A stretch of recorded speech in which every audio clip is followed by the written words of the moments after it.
Vì chị bạ bơ kìa giờ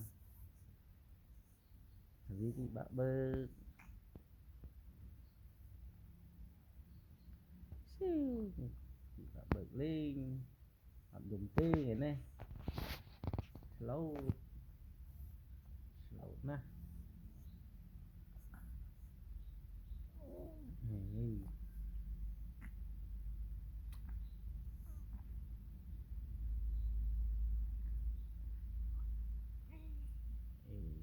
Yay slow nè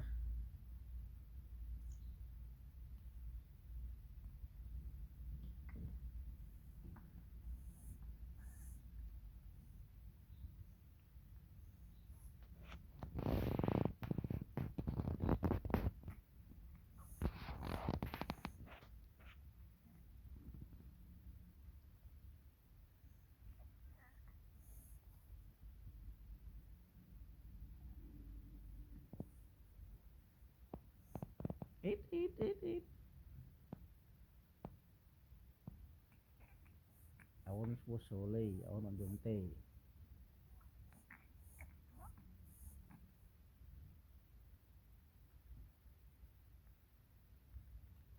awan chết mặt hài hai chết mặt hài hai